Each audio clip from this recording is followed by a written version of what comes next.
We are here on Real Estate in the Lowcountry. With me is Kate Thomson. She is with Goosehead Insurance, and it's good to see you. It's good to see you too. Had a little bit of a reschedule this month because of, I don't know, we had a little snowstorm. Just a little one. Yeah. Some ice and sleet on top of that. Like, a little craziness. Stayed for a long time. It's the ice that wouldn't go away. It is. Did that affect you at all? Yeah, I mean, I think that there were a lot of people who weren't necessarily expecting it to stick around that long. Yeah. But yeah, we definitely saw a few lanais bite the dust. Yes. From weight of snow. Yeah.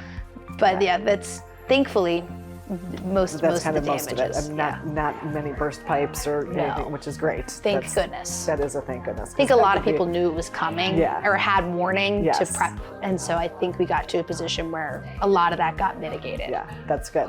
Thankfully. And speaking of mitigating, yes, we want to talk about wind mitigation today. Sure do. Yeah. So one of the things that we want to make sure that we're mentioning to our clients as we do go into the age of purchasing, is the season is upon us, right? Yes, right.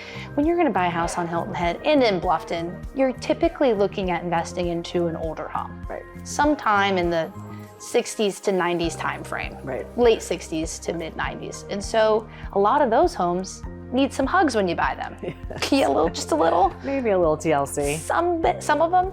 And some of them have already had it done. Sure. But when we're talking about buying a home that's going to need new windows and doors, garage doors, new roofs, there can be a really helpful form called a wind mitigation form that your contractor that's doing that work can complete to send to your insurance company to get you a major discount if we're meeting the right benchmarks.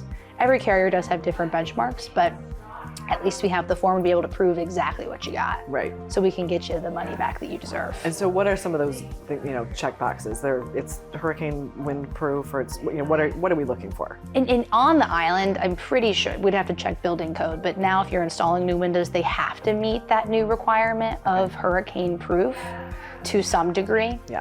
And that way they can show like they're rated to a certain wind standard. Even if you've just got shutters and you don't have the wind-proof windows or the hurricane-proof windows, that can be super helpful as well. Okay. And installing a new roof, I would ask the contractor upon installation, like, hey, I want you to fill out this form or bring it up to them. Yeah. So, but you did mention sometimes people have bought a home where that's already been done. Yes. And they don't have the form. Correct. But they can go back and get the form. Sure can. Okay. And there are contractors that can do that, where you can hire, or surveyors, I guess I should say, that can go back and get that done for you. So that way we can retroactively go back and get you those discounts applied. So that way you don't have to face those increased premiums for too long. Yeah. Those rates vary. I would say most of the time when you're hiring somebody to do those forms, it's probably around $500. But $500 to save a few grand every year can make a big difference. So if you don't want to do it right now, it's just something to consider going forward. Right. And I mean, let's not gloss over that, because you said it could be a couple of grand. I mean, we're talking about a big chunk of money. It's not just like, maybe it's something we should do. Right. It makes a big difference. It really can. Yeah. As if you've got all the bells and whistles and the home has, intense clips on the roof and it's tied down via cable, and I mean, there's a lot of different factors that go into it. Some have to be done while the home's being built, so not everybody can retroactively go back and redo the whole kit and caboodle for everything. Right. But there's still a lot of money on the table that can come back to you if you want to take the time to do it. Yeah.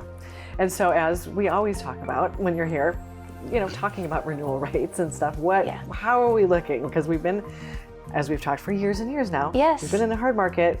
How are we doing? Seriously, every underwriter that we have been communicating with has been saying, like, listen, we're showing promise. There's a lot of benefits on the horizon.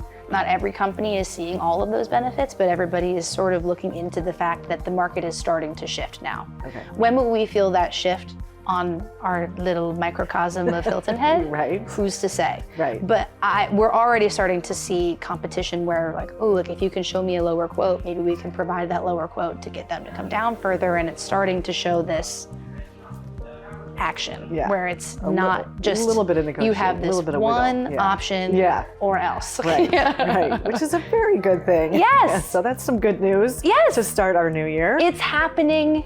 It's happening slowly, but it's happening. But it's happening. That's the key. It is starting to happen, thank goodness. And there are still a lot of people, if you had a home for quite some time, who still might be grandfathered into a better program right now, But good news is continuing to come. Yeah. We're going to keep doing our best. That's great. I love starting the new year on that. So thank you, Kate, for being here, and of course giving us that great tip about wind mitigation. We appreciate it as always.